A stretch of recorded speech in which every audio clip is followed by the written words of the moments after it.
That is hardcore. This is hardcore shit. But for me, it gets harder and harder to resist.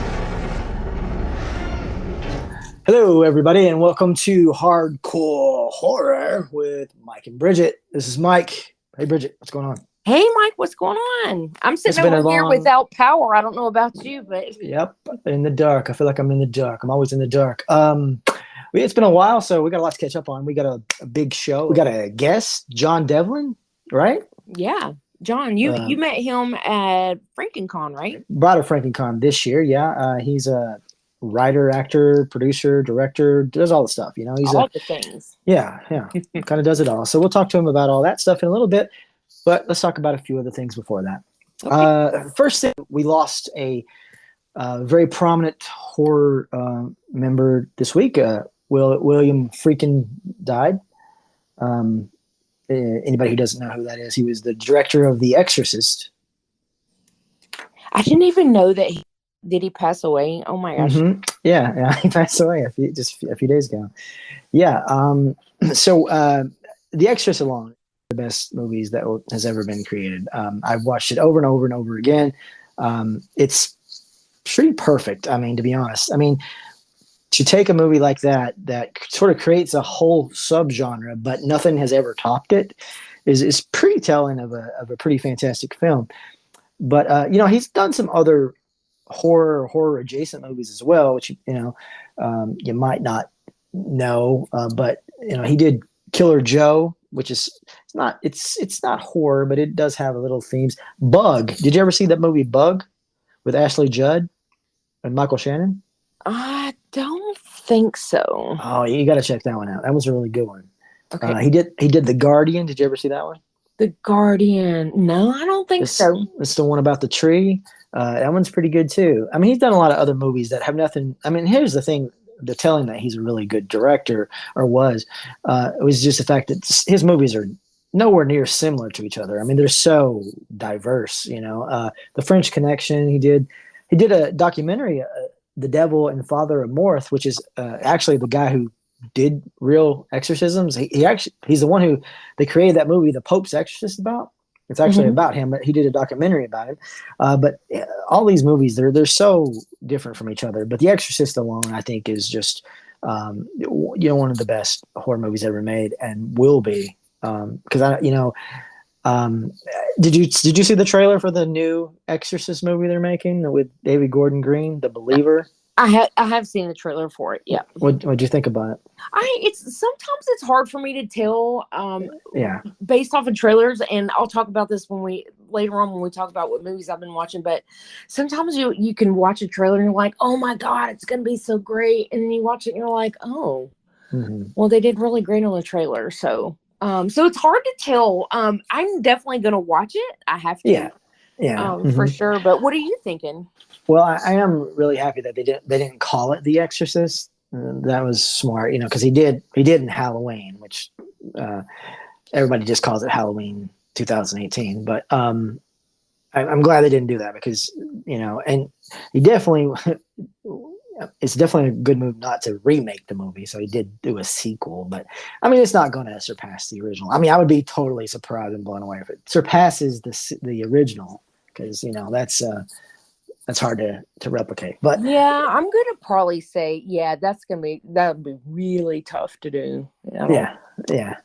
But anyway, so sad day in horror. William Friedkin dying. So moving on from that, a couple things I want to talk about was short films versus feature films. Short films don't get a lot of love a lot of times. Why do you think that is?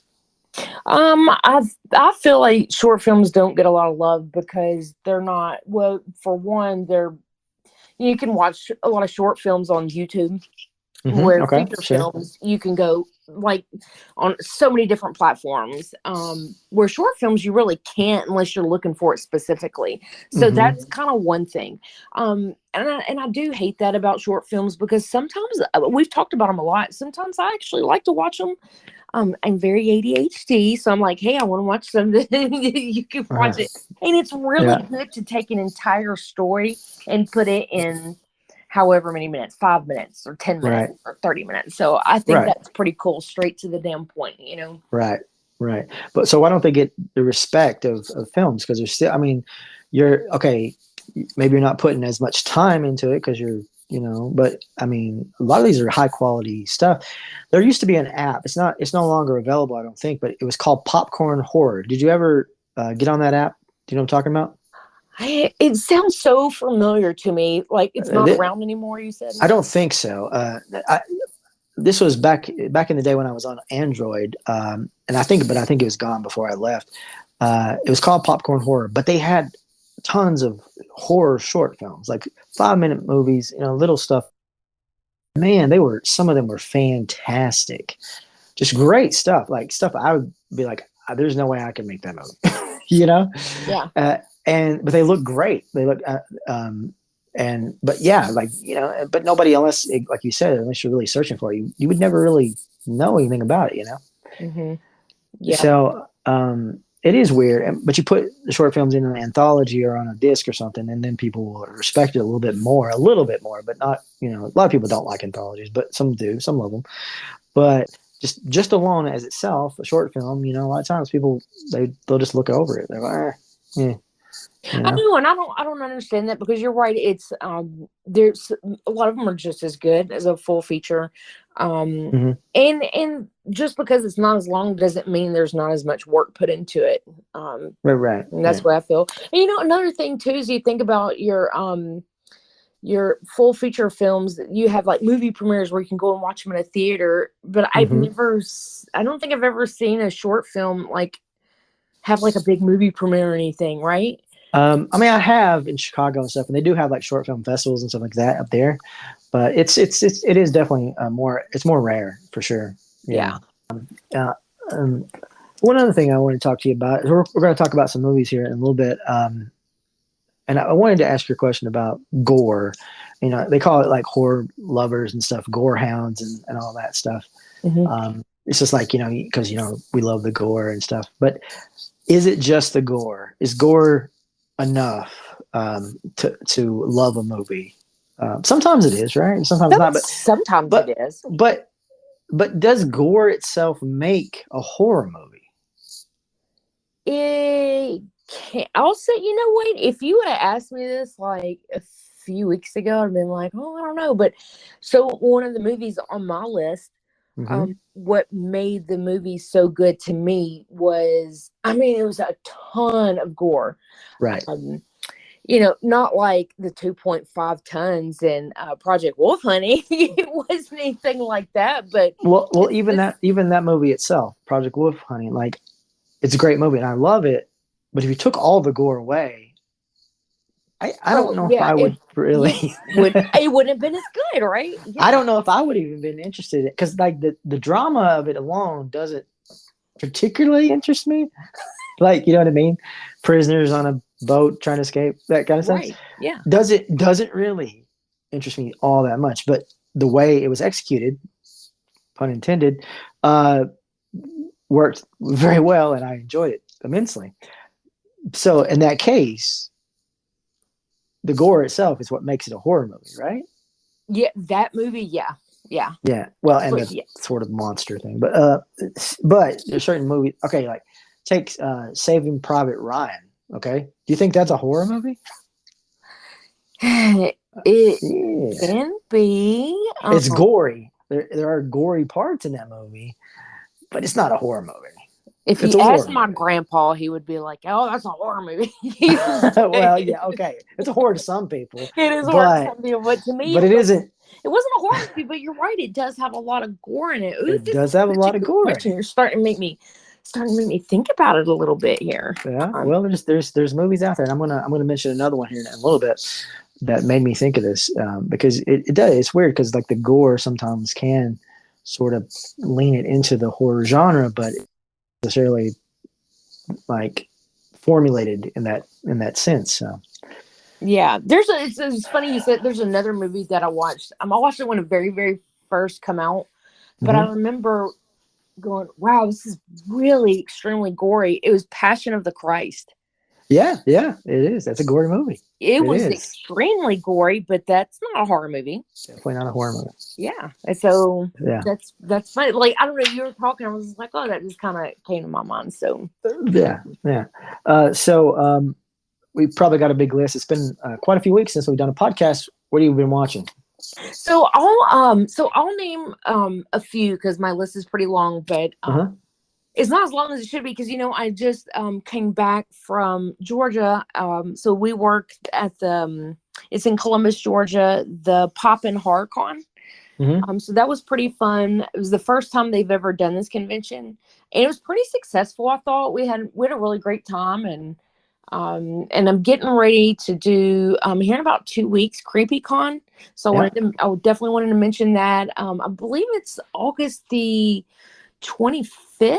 I'm gonna double check. August the 25th, 26th, and 27th. That's in Knoxville, Tennessee. If any listeners just so happen to come out there, please come by my table and say hello. I'm at Three-Legged Circus's table. Okay. Anyways, back to movies I watched. So the last time I saw you, we had taken a little venture, just so happens to be in Knoxville, to Grindhouse Video.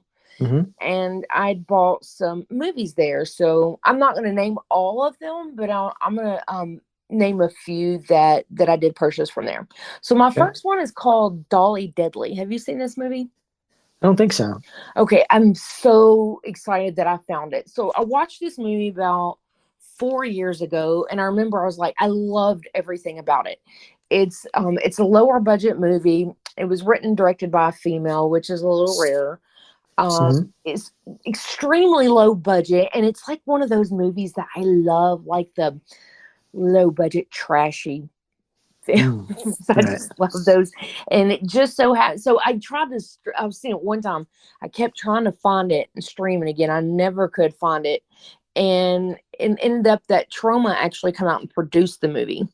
So when I was at Grindhouse Video, I found the DVD, and I was so excited. I was like, oh my god. So I did a rewatch of it, and I loved it just as much. Really good. So really quick, the film is basically about a young boy from like a trailer park, and he plays with little dolls, and he just gets a lot of shit about it. That's all I'll really tell you. But it's so good. So check that one out, Dolly Deadly. Another fun one that I got there was Clown Camp Massacre. Yeah. I'd never, have you ever seen this one? I'd never seen it before. And I love my clown movies, so I had to get that one. I think it's around 2010. And this was a fun movie because it's like gory horror, and it's also comedy. It is a lower budget movie, but I thought for it being a lower budget movie, the acting was really, really strong. And one of my favorite things about this movie is that they all the clowns, they wear their clown makeup through the entire movie, like in every damn scene, even like sex scenes. It's great. So I thought it was a pretty another one I watched was 100 Tears. I bought this one. I bought the extended director's cut. It's Unearthed Films. Have you seen this one? Nope. Okay, so this one is another low budget film. I love those. This one has a ton of gore in it, and this is the movie I was thinking of, that if this movie wouldn't have had as much gore, I probably wouldn't have liked it as much. Right. Okay. The story wasn't great, but the gore was amazing. It had some really, really good kill scenes. The one thing I loved about this one, the DVD did include the making of 100 Tears and original behind the scenes footage, where like some of the cast was actually walking around with like a cell phone video camera. So I thought that was pretty cool because it was like legit behind the scenes. Right. That was kind of fun, and so it was good. It's definitely worth a watch. Storyline, okay, but if you like gory movies, that's a good one to check out. Another one that I wanted to mention, because we talked about this in the last podcast, is Becky. Yeah. And then I had to turn around and watch The Wrath of Becky. What'd you think? So I love both of them. Yeah. Love them. Acting's amazing. The only thing about the first one about Becky was that irritated me just a little bit, and I think I think there's a reason why. But the whole thing with the key, I was like, what's up with the key? Like, right. What's happening? Right. And then but right, the sequel, right. So I was like, oh, okay. So it's starting to make more sense, and I'm thinking there's going to be a third one. There could be, yeah. I'm thinking there is, but those are really good. Acting was great. The first one blew me away. It took me a minute to realize who it was. What's his name? He's a funny actor. Is it right? James something? He was talking about. Yeah, he was in Hitch and King and Queens, and it's just he's more comedy. To see him in this this role that he was in, just got out of prison, he's all buff. I was like, wow, that is crazy. And then in The Wrath of Becky, you had I can't think of his name. He was in American Pie. Stifler. Yep. Stifler. That's bad. That's what I know him as. So he really. It was a really great movie. So another one that I watched, I actually watched this one last night. And this is one that I was talking about earlier that I watched the trailer and I was like, oh, it's going to be so good. The movie's called Cobweb. And I think it just came out this year. Yeah, have you seen it? I have not seen it. Is it good? It wasn't as good as what I thought it was going to be based off the trailer. I wasn't too crazy about the storyline. It just wasn't a great storyline at all, and at the end I was just kind of like, that's it. Okay. Okay. Well, I knew it went to digital pretty quick, so I was kind of weary about it, but I wasn't for sure. It kind of reminds me too, did you ever see Coraline? I love the movie Coraline. That's a great movie. I love that movie. So bits and pieces of it kind of reminds me of Coraline. I won't tell you why, but you'll watch it and just kind of keep that in the back of your mind. Okay. But Coraline's an amazing movie. I remember watching that for the first time and I was like, I would never be able to come up with a storyline like this. It was so good. So good. That's all I have on my list. Like I said, I didn't write all of them down. I did a lot of rewatches. I bought Project Wolf Honey. I've done a ton of rewatches of just the movies that I bought, but those are the ones that I wanted to mention because I knew it'd been a while since we did our podcast. So I wanted you to have an opportunity to tell me what you've been watching. Well, I got a list. Okay. It's a long one. I'll run through some of them really quick though. Hopefully. All right. So first thing was a total rewatch of the entire Nightmare on Elm Street series. Obviously love that. Did a rewatch of Flesh for the Beast. Have you ever seen that movie? No, not that one. It was a little indie film that came out early 2000s. It actually was in Walmart. I remember picking up a copy of the DVD back early, like when you didn't see too many indie horror films at Walmart.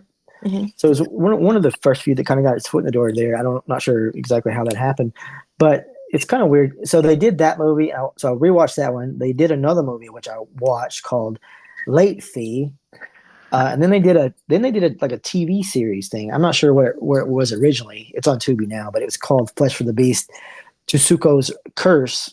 They're not great movies by any means, but they're little indie films, and they got some gore and some nudity and the typical stuff. But they're not bad. Worth checking out once at least. Okay. Up next was a rewatch of Holliston. Did you ever watch that show? Adam Green's comedy show Holliston. No, it used to be on FearNet. Remember FearNet back in the day? Yeah, that's so funny.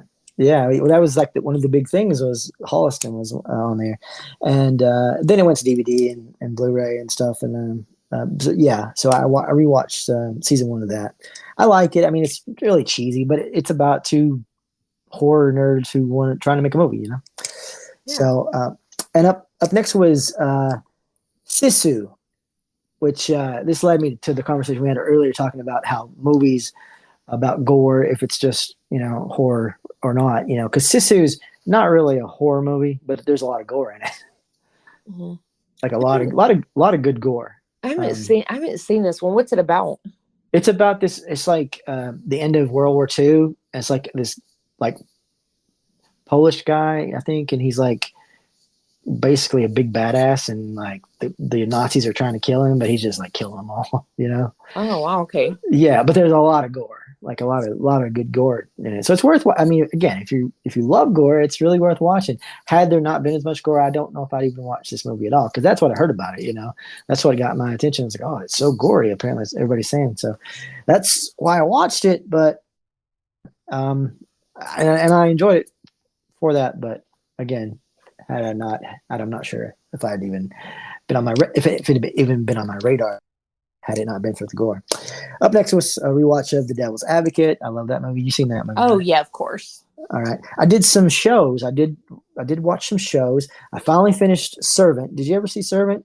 Where was it streamed at? It was on Apple TV. It's the M. Night Shyamalan one about the parents whose baby died, and then they get a doll. Then it comes back to life very mysteriously. It went on for like 3 or 4 seasons. Actually, I really enjoyed it. I thought it was really good. I don't have Apple TV, but I was like, when you were saying that, I was like, oh, this sounds like something I would watch. It's one of the few Apple TV shows that I actually wanted to watch. But so I watched that one. I finally finished season 2 of Yellow Jackets. Have you watched that? You know what I'm talking about? Yellow Jackets? Yellow Jackets, no. You never heard of Yellow Jackets? Oh, you got to check this out. I love it. I think it's amazing. It's horror, but it's very weird. It's a very unique show.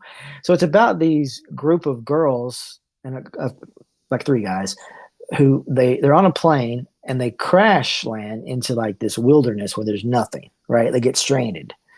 So, and you know, like it's weird because the whole first season, they let it out before they even started showing the first episode that it was about cannibalism. But you go through the whole first season, you don't really see that. So it goes back and forth. It goes back like their younger self and then their older selves. But it's this very like folk horror, like woodsy, weird, mysterious stuff going on. And then in season 2, spoiler alert, they get into the cannibalism. Okay. But great soundtrack. It's all 90s stuff, which I love. That sort of stuff. And so it's on Showtime or Paramount Plus now, and really worth a watch. I really am enjoying that one. Okay. Up next was they dropped a new show called Twisted Metal. Have you heard of this one? I haven't heard of it. No. Twisted Metal is based on a sort of horror video game back in the day. I remember them being on PlayStation, stuff like that. But there's also like racing, weird, very interesting characters. Think like Mad Max, sort of weird, crazy characters. Anyway, it's really good. It's on Peacock. I really enjoyed it. I think this is a show or a movie? It's a show. It's a show. Yeah, and they're only 30-minute episodes, but it's a show. There's a clown on there. His name is Sweet Tooth, which I think is awesome. He's one of my favorite characters on the show. Okay, cool. But it's really good. It's a horror. It's horror for sure. Okay. Up next was a documentary called Sharksploitation, just a documentary about all the shark movies basically. Okay.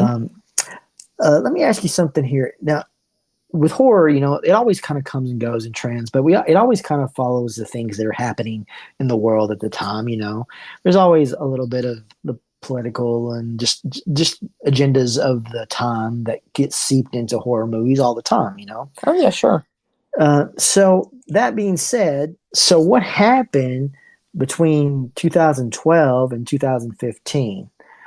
What is the deal with certain horror movies and the sort of sexual not oppression, but fear?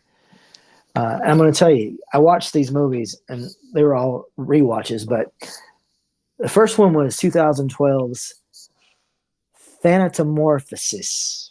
Morphosis. Oh my gosh. I'm not sure exactly how you say it. On my list. I think it's the same movie. I think this is one I've had on my list for like ever.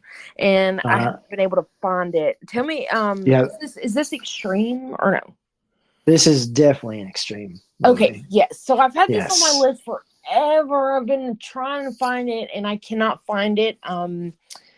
I think I even looked at the app you told me about, Just Watched, because it tells you where to find everything. And like it didn't even come up at all. Well, I have it on DVD, but I'm pretty sure that it was on YouTube at one point. which is crazy. Which is crazy. It might not be now. I don't know. But anyway, it is very hardcore. It's about it's a French movie. They don't really give you a whole lot of details about what the story of the plot is, but all you know is, I mean, you kind of figure though, because it starts out with like this girl having sex with this guy, and then like slowly she starts to decompose, and then it gets really graphic, and it's kind of weird because the more she decomposes, the hornier she gets, which is kind of crazy, but it doesn't really tell you what's going on. Okay, it doesn't tell you what's going on, but it's a really good movie. I really think it's really well done. The effects look great, and yeah, so I really recommend it. Oh, not a lot of dialogue in the movie, but still very, very well done. So that one came out in 2012. Okay, so then we got 13. We have the movie Contracted. Have you seen this movie? Yes, it's been a while. It's also like about a decomposing body, right? Well, I don't know for sure, but I assume they saw Phenomorphosis and that kind of created this story. I could be wrong. It could be one of those serendipity things where they had the same idea at the same time, but it's very similar. Yes, it's very similar. The only difference is this one is American made, and it tells you why it's happening. It tells you why it's happening. It doesn't get as gory as the Phenomorphosis, but it is pretty good. It is pretty good. And it's very, very similar, yes. Okay. So that was 2013. 2014, we got It Follows. Right. Which you've seen that movie. And yes. That's not about decomposing, but it is about having sex and getting more than a virus. You're right. Right. Right. That's interesting. Okay. So this sort of fear of sex thing is permeating in these years. Okay. And then it sort of culminates in 2015. We got Contracted Part 2, Phase 2, which is just more of the same of the first one. I didn't even know there was a Part 2. Yeah, there's Part 2. Yeah, it's pretty good. I mean, it's not as good as the first one, but it's pretty decent as far as like just showing more and more carnage of it. So there was all these movies. So any idea why that time period was really like sort of permeating with this sort of topic? I don't know. It's funny how movies do that. It's funny, like what you're saying. Like I remember thinking this is not even horror related, but I remember there was like all these Snow White movies. Like everybody like their own and they were all coming out like the same year or within 2 years of each other. And I was like, why is everyone all of a sudden doing like these Snow White spins on these movies? Yeah. So no, that's interesting that you kind of picked up on that. Yeah, it's kind of crazy. I was like, that's weird. They're all in very similar and very much in the same little span of time there. So just something to think about. Interesting. So moving on. Up next was The Howling, New Moon Rising. Have you ever seen this movie, The Howling, New Moon Rising? I'm pretty sure that I have seen it. Well, this is The Howling Part 7. It's weird because they actually never released this on DVD. So did you say it was like a Part 7? Did you say a Part 7? This is Part 7 of The Howling. Believe it or not, yes. I didn't even know there was that many. That's funny. But that particular one, the name rings a bell to me. So if you look it up on IMDb, it has like a 1 point something rating. Mm-hmm. And that's probably being a little generous. Oh, wow. Wow. It's pretty bad. Like, I don't even know. You'll have to watch it. It's on Screenbox right now.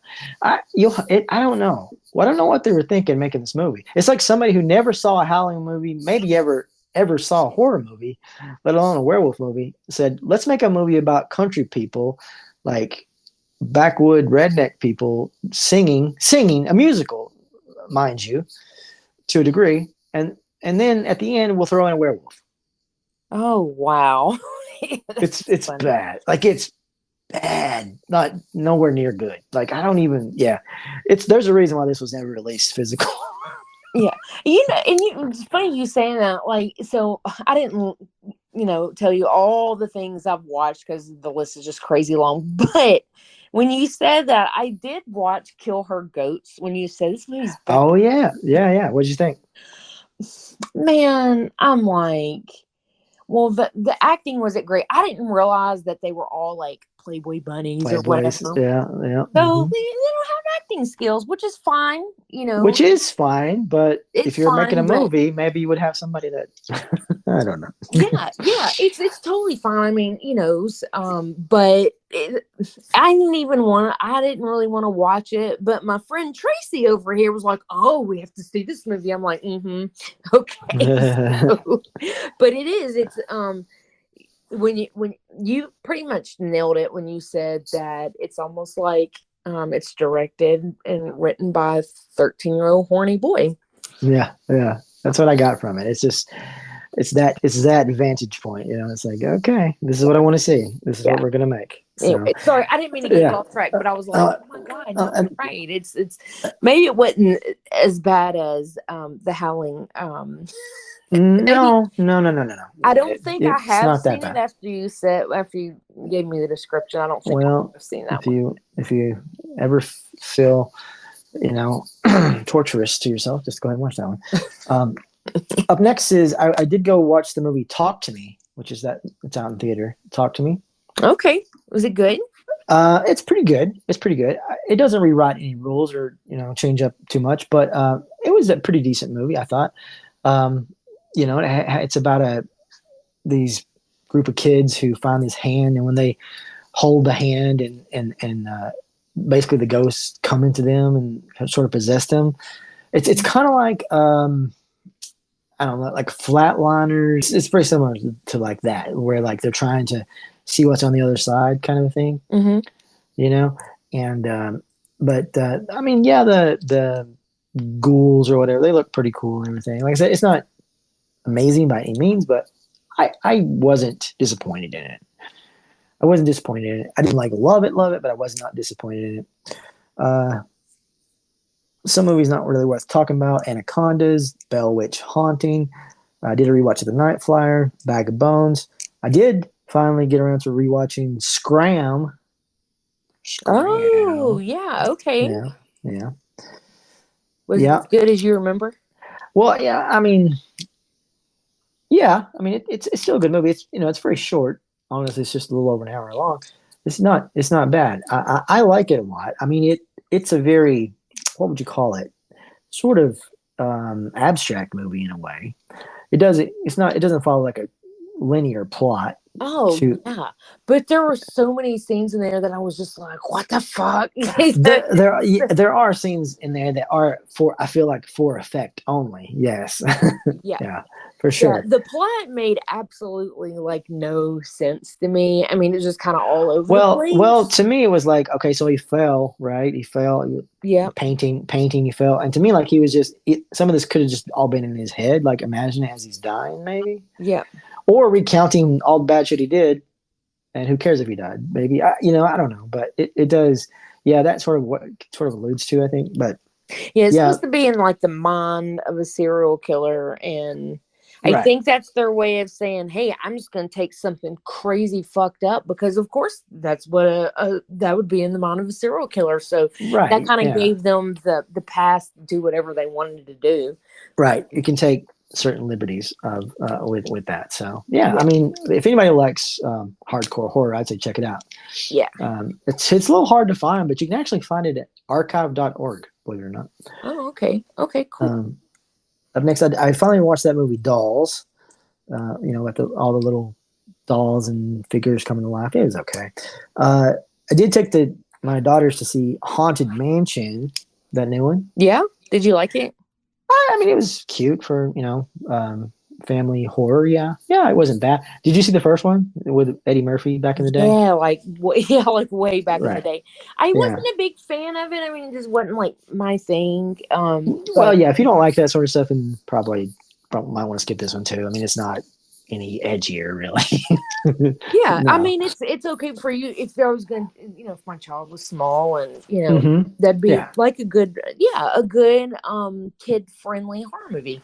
Right. Yeah. I mean, the ghosts are okay. The sets are cool looking and stuff. I love that gothic, sort of atmosphere stuff. So I can watch stuff like that for sure.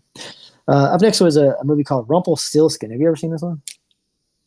No, I know the story. I know the right. I know the original story. Right. Well, this is sort of the horror version of it. I've seen this cover forever. Like I've seen it back in the VHS days. Like thinking, oh, that movie might be okay.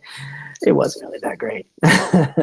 It was pretty cheesy in ways. I mean, and very much a one note kind of track of mind of plot. There wasn't much to it, so it's definitely worth skipping. I'd say. Yeah, you got thrown off by the cover because that was back when the cover was everything. They always went crazy, and a lot of the time the cover didn't even go with the movie. Oh yeah, a lot of times whoever's on the cover is not even in the movie. So yeah, trickery. Up next was a documentary called Leap of Faith. William Friedkin on The Exorcist. This is just a whole documentary of William Friedkin talking about The Exorcist and a few other things as well. But if you like the movie The Exorcist, this is really worth checking out. It's on Shudder. Just by listening to him speak, I mean, he was obviously, a genius in his own right. I mean, a scholar of a lot of art and stuff like that. But you were a fan of The Exorcist or no? Oh gosh, yeah, of course. Yeah. I mean, he gives you a lot of pointers, like stuff you probably wouldn't know about it. Like, for instance, they actually hired some other guy to play the young priest. They already hired a guy, and then this one sends in his audition tape, and then he's like, "Oh, well, we got to have this guy." And they're like, "We already hired somebody." Like, yeah, well, so they paid the guy they hired first. They paid him off, and then they got this guy. There's just so much little interesting stuff that you could tell like he was really an auteur about it, and so if you love that movie, it's definitely worth checking out. Last thing I watched was a little movie from the 70s called Death Game. You ever seen this? I don't, maybe you said it's from the 70s. Mm-hmm. Oh, I don't know. Tell me what it's about. Well, it's about these two girls that they get quote unquote lost, and they come to this house, and there's this guy home, his husband, his family's gone. They're just gone for the day, or gone of it. They're just away from the house. And anyway, they get there, and they like ask to use the phone, and they're like, trying to get somebody to come and get them and stuff like that. And they start, like kind of just fucking with the guy, like just, sort of trying to seduce him and stuff. And then, things happen. And then afterward, they get very sort of evil on him and start doing some pretty wicked things to him. Did you ever see the movie Knock Knock, Eli Roth? No. Okay, so you gotta watch that one. So that one's actually a remake of this movie, Death Game. Okay, but Death Game is from the 70s. Okay, Death Game's from the 70s. But Knock Knock, it's got Keanu Reeves in it. Oh, I have seen this. Okay. Yeah? I have seen Knock Knock. That's okay. It's where the two girls like. Mm-hmm. Yep. Yeah. Okay. I did know that there was an original. I just haven't seen the original. Mm-hmm. It just took me a minute. When you said Keanu Reeves, I was like, oh, I have seen it. And that's pretty crazy story. I didn't realize that was Eli Roth to start. Which ones you like better? I just have to ask. Which did you like one better than the other? Not really. Obviously, I seen Knock Knock first, so it sort of leaves that impression on me. But they're very similar. In the older one, they might be a little bit more devious though. So maybe I liked it a little better because they are very sort of crazy. Like kind of like maybe like the Manson family crazy acting. Okay. Yeah, they're a little wild in that one. So that one might have been a little bit more cat and mouse torturous. So, but Knock Knock's pretty good too. I like it. Okay. I remember watching it, and I was like going, "God, these bitches are crazy." yeah. That's all I got. That was a full slate. Do you want to talk to Jon? Yeah, let's bring him on. All right, sounds good. So tonight we have Jon Devlin on with us. Jon is an actor, filmmaker, pro wrestler, published photographer, model, cosplayer, and movie reviewer. Wow, Jon, you are a crazy busy person. Yep, yes I am. I'm very busy and tired. Yeah, I bet. Yeah, Jon, what's up? So hey man, how you been? So I saw you, let's go back a little bit. I saw you not too long ago, a few months ago at Bride of Frankencon. Tell us a little bit about that. How did that come about? Now you had a film in the first Frankencon, right? So Erecting a Monster is the film I contributed to the Franken Film Fest last year. Mm-hmm. And I won an award for that. It was pretty cool. So when I contributed to that, they had rules for that festival, right. Where you had to use the name Victor. It was all Frankenstein inspired, and there's a few other things you had to do, for the film. And apparently nobody was contributing, or at least I didn't think anybody was. So they dropped the rules just to get more submissions. And so mine ended up being one of the few that actually followed the rules. And since, this film only exists because of this convention, I decided, they're doing Bride of Frankencon. So I was like, all right, I'll match you. I'll do Bride of the Monster. That's awesome. So now how did that come about? How did you say, oh, okay, I'm going to make a movie for this particular con? You just came across it and thought this is a cool idea, or did you already have the concept in mind for that story? I did not have the concept in mind. I'm in the friends loop with Richard Yule, who's one of the guys that runs that con. So I had started seeing a lot of, advertisements for it and stuff. And I was like, oh, it's in Tennessee. It's not too far away. And, I've been dabbling in filmmaking. I've been, acting for a while now. And I did a little bit of directing when we were under quarantine, 2020. Just me in my house making weird shit. And so I was like, oh, let me just see what I can do and see if I can pull a cast and crew together and make something. Because I always wanted to direct.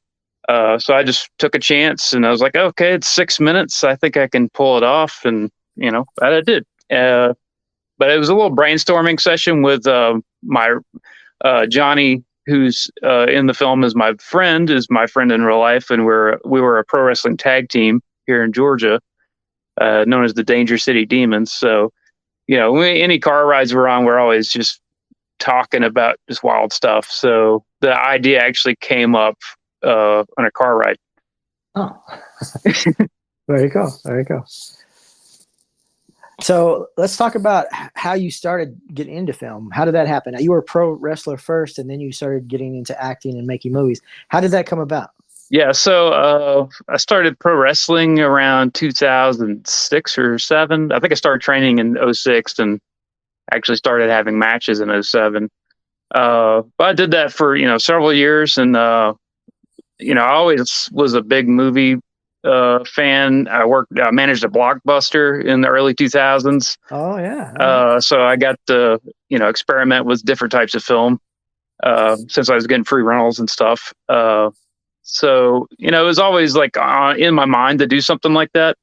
And at some point toward the end of the wrestling, where I was starting to feel a little bit older and sore, I was like, I got to try to find some other things to do, to occupy my time. And Jimmy Bickert was coming up with, I think it was his third feature film. He had made Frankenstein Created Bikers and Dear God No. And we have a mutual friend through wrestling, Nathan Hamilton. He was a commentary guy for some wrestling shows, and he was also in Frankenstein Created Bikers. He was had been featured in Fangoria as a horror writer and stuff. So that was our mutual friend, and he's like, hey, they need 2 stunt guys to do a fight for Amazon Hotbox. Are you down? And I was like, yep, I'll be there. And showed up on set. We did the fight. It's in the movie. So you can watch that on Tubi for free right now. Oh, I've totally seen that movie. So you did a fight in Amazon Hotbox. Yep. Oh, that's awesome. Yeah, so that the same person did Oh God No and Frankenstein Created Bikers, right? That's right. Okay. Yep. Yeah. And I had seen those 2 movies previous to working with them, so I was pretty excited. And I was familiar with Ellie Church, who she does a lot of indie films, and she was on set. She wasn't in the scene, but she was in the film, so she was on set. Brian Williams was doing camera work, which is her husband. So that was cool, getting to meet people that are kind of big in the indie scene and working with them in my first go around. So that's kind of how I got my foot in the door and got a taste of it. Yeah, that's awesome. Awesome. So I see that you're also a cosplayer, and when I first messaged you, I found you on Instagram, and so I was looking through your pictures. So you have some pretty badass like costumes. Do you do everything yourself? Do you do all the makeup and everything yourself? Yes, like the crow and stuff like that I do myself. My ex-wife actually did my Joker makeup originally. I've gotten to where I could do it myself, but she still does it way better than I do. Like she came up with, it's a little bit, I do the Jared Leto version of Joker that everybody hates, but everybody says I do it better than him, so it's fine. Yeah. And it's a little bit spookier looking than his makeup. So, but yeah, I do just about all that stuff myself, and put the costumes together and whatever. Okay, yeah, it looks great. I'm wanting to give you kudos on that. Like your makeup looks amazing. So thank you. That's awesome. Where so for say this year, 2023, have you done any like cosplay at any conventions this year? I have not this year. Actually, I can't remember the last time I did that. It might have been Dragon Con last year. I did the guy from Black Phone. Oh, okay. Yeah. Okay. And Ethan Hawks, yeah. I did Hunter S. Thompson too. Oh. From Fear and Loathing. Very cool. That's awesome. You're probably so busy that I know cosplaying is like a whole thing. It's so extra. You have all the parts that you have to do. So along with everything else you're doing, I'm sure. Yeah. I kind of like gather stuff like over time, and it's like, oh, okay, this is the day I'm going to do this outfit, Yeah.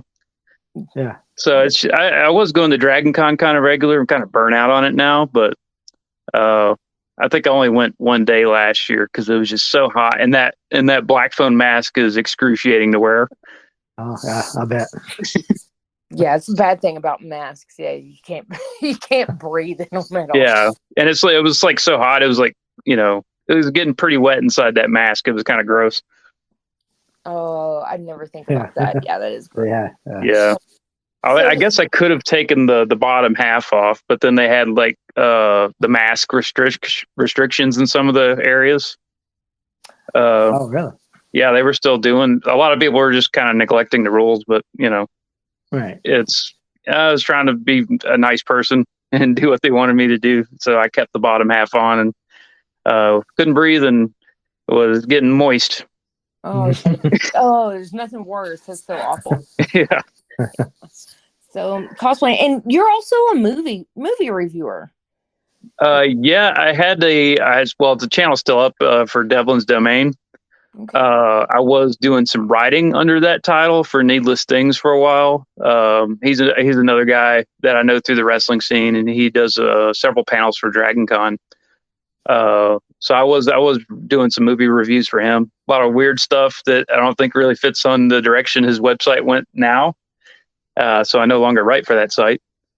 But I do have my YouTube channel with several reviews I did on there, just like filmed.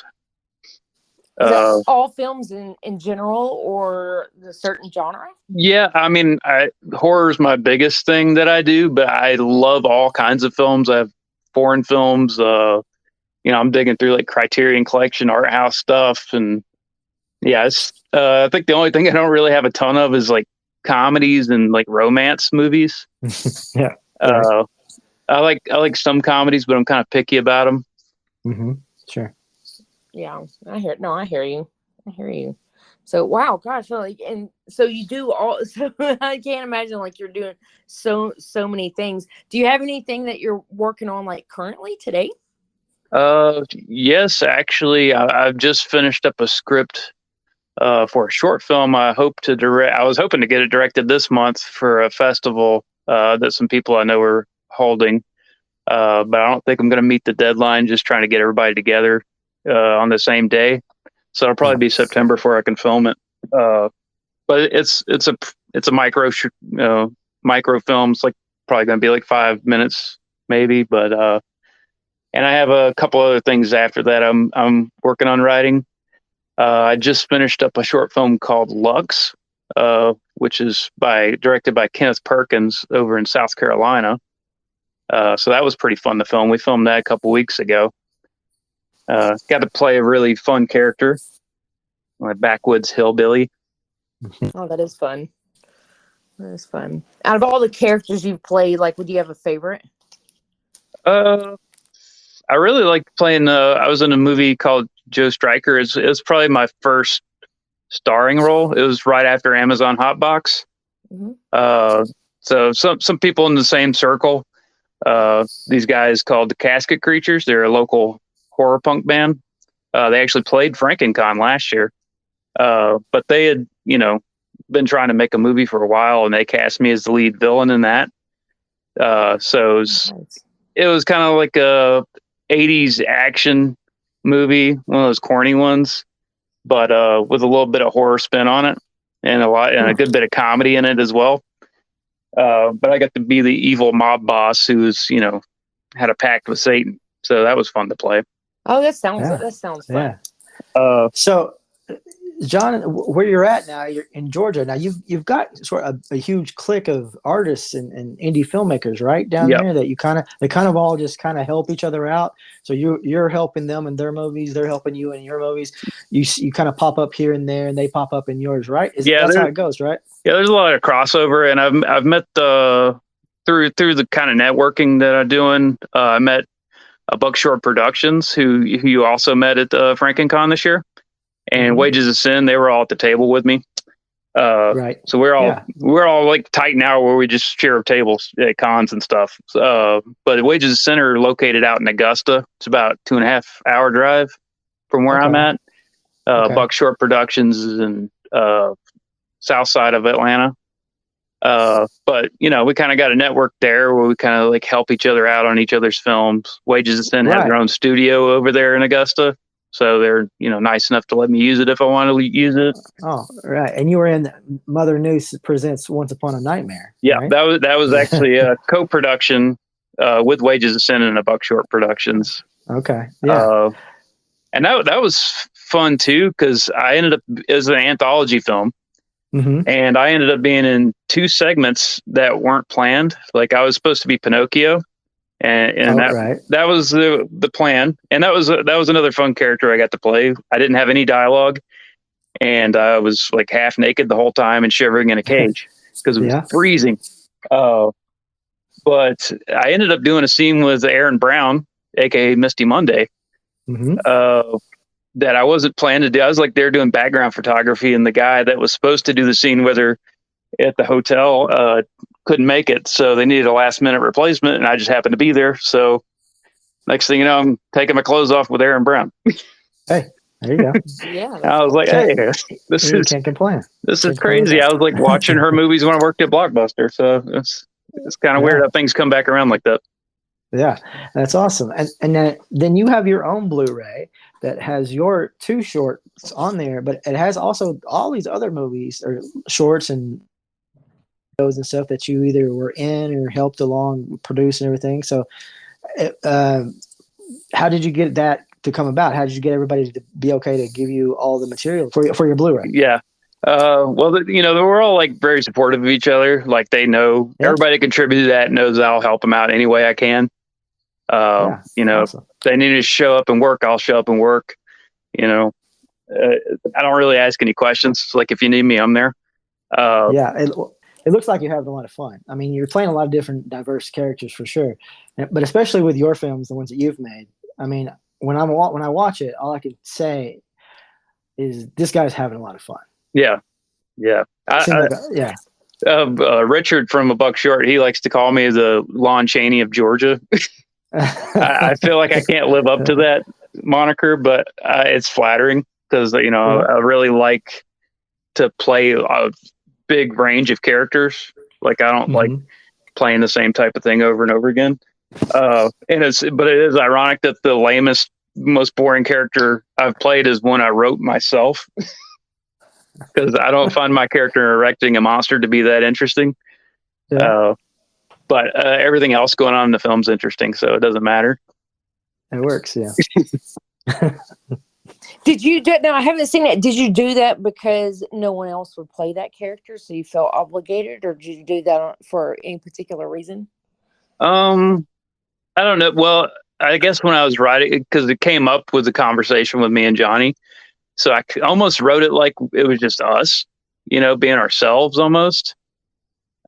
Just as far as how we acted and stuff. Just there's a scene where we're just hanging out on the couch, just talking nonsense, and that's something we would actually do. So I tried to make it like naturalistic dialogue and stuff. Yeah. But there was like a scene I do in that movie that it probably would have been hard for me to find an actor to do it. And, I know I'm reliable and I'll be there because I'm making it. So I was like, I'll take my pants off. That's fine. Hey, you gotta do what you gotta do. Yeah. It seems to happen in almost every movie I'm in now, though. You're getting typecast. Yeah. Like, I think the first one I did like that was the Mother News. Actually, yeah, because I had both scenes I was in Mother News. They were like sexual in nature. And the Pinocchio one, I was just like fully naked. So, yeah, it's just gone downhill from there. So you mentioned like you're a huge horror fan. Do you have any favorite horror movies? I always ask, hey, what's your favorite horror movie? But it seems like no one really has one favorite. Yeah. Which is understandable. There's so many, it's so oversaturated. But do you have any favorites or any favorite genres of horror? My favorite genres are like cosmic horror and body horror. Mm-hmm. And folk horror. Those three are probably my favorites, and I'll probably make some film eventually with all three. And Erecting a Monster is a bit of a body horror in that. Yeah. Oh, for sure. As far as like favorite films, yeah, that's really tough to call just because I've seen so many, and I have like almost 3,000 in my collection. But I would, if I had to just pick three, it would probably be Alien, The Thing, and The Shining. Okay. Very, very good choices. Yeah, all really good. Yeah, I feel like it's generic, but I mean, they're good. So it is what it is. Not really. We always get like, every time I ask that, it's always different things. But I mean, those are all really good films. Yeah. Mm-hmm. Speaking of the body horror, now was Trauma ever an influence with you? Because there's a little bit that reminded me a little bit of Trauma there. Okay. Yeah, they were definitely an influence. I wasn't really thinking about them when I was writing it, right. But I talked to Frank Henenlotter too at FrankenCon this year, and I had to give him a copy because I'd seen Bad Biology, and I told him I was like, I didn't have your movie in mind when I wrote this, but on reflecting on it, I feel like it influenced me subconsciously. So, and he was like, Frank was like the coolest guy. Yeah. And like, he was just like, oh, well, I'll trade you. I was like, I'll buy your stuff. You don't have to trade me. And he's like, no, take it. You're a fellow filmmaker. And I was like, this dude's awesome. Like he like respected it. I was trying, to do something. But yeah, Trauma, like the dick prop, is, I think after I wrote it, I was getting my Sierra, who makes my props. I had to send her some reference, so I did send her the dick from Romeo and Juliet. Mm-hmm. Yes. Oh, that's awesome! That's so fun. So you who does your body horror? There's obviously a lot of special effects. Do you do special effects yourself, or do you have one particular person or a crew that helps you? It depends on the situation, really. I have my friend Sierra Ray. She's worked with me on several things so far. She made my monster dick. She did like the blood and stuff. So she's pretty awesome, and she loves taking the gigs. So I try to include her as much as I can.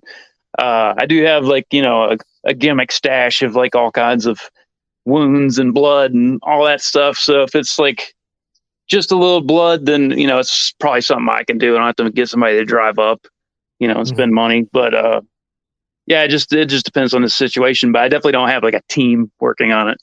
Yeah. Right. Okay. Cool. So I don't know if you've listened to our podcast or not, but we do a little game called Movie Quotes. So I absolutely love movie quotes. So Michael's going to rattle off some movie quotes, and you and I together have to guess what movie it's from. Do you want to play? Yeah, let's do it. Okay, sweet. Mike, I just kind of threw it out there. Are you ready for movie quotes?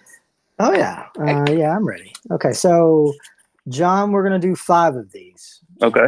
And I'll just say the lines, and you just spit it out if you think you know what the movie is from, what it's from, okay? Pretty simple stuff. And he says it's simple stuff, but some of the last few he's given has been pretty tough, so but here we go. We'll see. All right, you ready? Number 1. Here we go. Evil is good and ass is good. And if you find you a piece of evil ass, woo!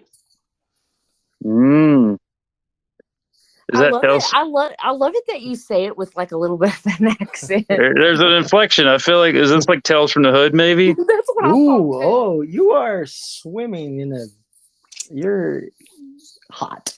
No. I've definitely heard this quote before. I have too. Mm-hmm. It's from the 90s. Is it Vampire in Brooklyn? Yeah, oh, Vampire in Brooklyn. Okay. Wow. There. I was like, is it like the Leprechaun in the Hood? Like, I was like, it's got to be something along those lines. But that was good. I don't think I would have got that one. That was really good. Yeah. I mean, it's not a terrific movie by any means, but it does have a lot of funny quotes in it. All right. So number 2. Here we go. For it is written, the inhabitants of the earth have been made drunk with her blood, and I saw her send upon a hairy beast, and she held forth a golden chalice full of the filthiness of fornications. That's Bible quotes of some sort. The Exorcist? Yeah. What'd you say? The Exorcist? No, not The Exorcist. Is it a possession movie? No, it is not. Okay, that's what I was going with because of the it does sound like Bible quotes. Will you go ahead? Will you read it one more time? Yeah. Okay. I'm gonna inflect. There's a certain word you got to listen to, or a couple words. For it is written, the inhabitants of the earth drunk with her blood, and I saw her send upon a hairy beast, and she held forth a golden chalice full of the filthiness of fornications.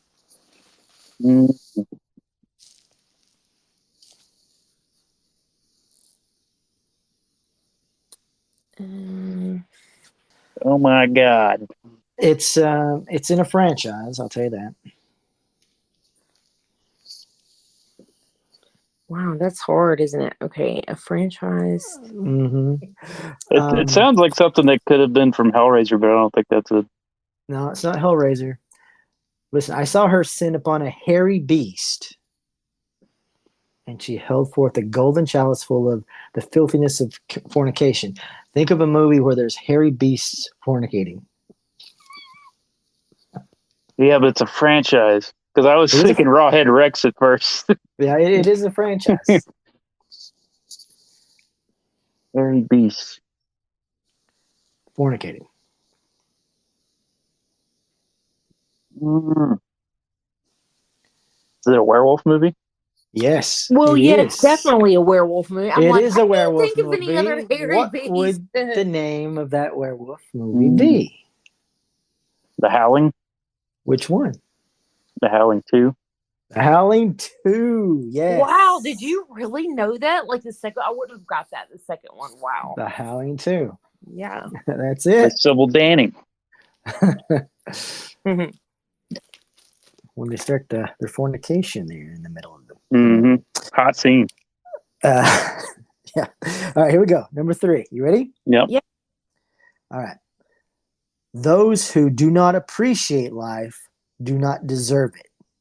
Some people are so ungrateful to be alive, but not you, not anymore. Saw. Which one? Saw. First one? Nope. I don't think it's the second one. It's the second one. Yeah. Saw 2. It's when he's talking to Amanda. Remember? Yeah. Girl, yep. Yeah, the flashback scene. Right. Yeah. All right, here we go. Number 4. So it might be a little bit trickier. What I really want to know is, how did you figure it out? Because you've killed me before. Well, then I guess I'm just going to have to do it again.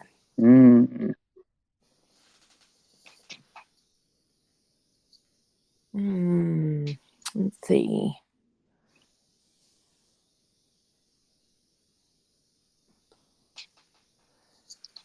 It's not very old. It's in the 2000s.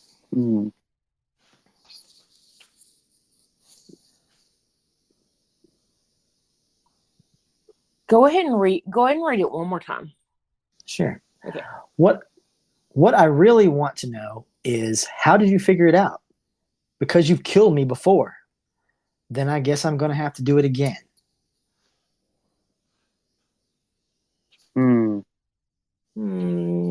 All right, you killed me before.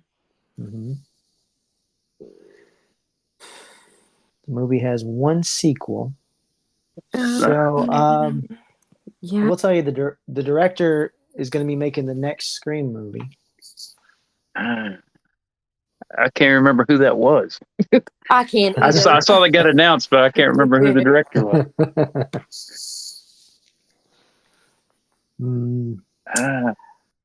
It's a little similar to Groundhog. To what? Day. Happy Groundhog Death Day. Happy Death Day. When you said going, it's similar to Groundhog Day, that was like the first thing that come to my mind. Okay. But the quote makes sense now. It makes complete sense. Yeah. Now this one is easy, so listen carefully. You should get it right away. Okay? All right. This one's easy, horror aficionados. Here we go. Number 5. She's a real carpenter's dream. Flat as a board and needs a screw. Damn it. It's a funny quote. Is it oh my god, I feel like it's Sleepaway Camp. Is that right? It is Sleepaway All Camp. right. Okay, I finally got one. Yeah. There you go. Sleepaway Camp. Some good quotes. One of the funniest quotes in that movie. Yes. There But John, you did really good on that. Like, wow, I was like, you rattled them off like it wasn't nothing. I've seen a few. Yeah. You said you have over 3,000 in your collection. That's a pretty damn good collection. But it's also a lot to keep up with in your head too, though. The more you see. I take it your physical media over digital? Oh yeah, for sure. I'm running out of space. Yeah, I know the feeling. Bridget, anything else? Man, I don't think so. But John, thank you so much for coming on and talking to us. So we want to make sure that people are able to find you. So if our listeners wanted to look up, and where can you be found at? You can find me on Facebook under Jon Devlin Actor. Okay. And you can find me on Instagram under Devlin Valak, Devlin_Valak, which was my wrestling moniker. I'm also in Twitter, Devlin666, I believe. Okay. Yep. And I also have a if you're interested in Killer Dick films, you can go to dagenfilms.bigcartel.com, and I have some Blu-rays for sale there with a bunch of short films from I've worked with Martyr Films, Buckshort Productions, Wages of Sin, Grind Up Films, and several others. So you could check out all their stuff too. Oh, awesome. And I think you have a link tree, right? I think I saw your link I do. Where everything's at. And it's Devlin Valak. Yep. So it's DEVLINVALEK, and that's on Linktree. And that had like a lot of stuff, like several of your movies and some of your social media. Awesome. Cool. Man, you've been awesome to talk to. John. Really appreciate it. You guys too, man. I'm glad we could get together. Yeah. So hopefully we'll see you at a convention again. For sure. Yeah. I plan on coming back next year to FrankenCon if you're going to be there. Okay. Awesome. Sounds good. All right. Thank you so much. All right, man. Well, take care. All right, guys. Talk to you later. Bye. All right. Jon Devlin. Wow. He is a guy who does everything. Man, he's a busy man. Yeah, and it's very cool that he, is into all these different forms of art and ways to make movies and stuff. So very awesome. So good luck to him in the future. That's all I got for you. Got anything else? Man, I don't have anything else for you. All right. Well, this was a good one. Until next time, try to stay hard if you can. Try to stay hardcore. Hardcore. I feel like I'm losing my voice over here. It wasn't very good, was it? Just a little better. All right. Until next time. Later. Okay. Awesome. Bye.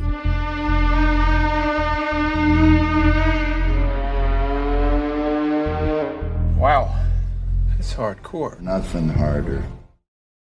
Hardcore Horror with Mike and Bridget is a part of the Tennessee Horror Podcast Network.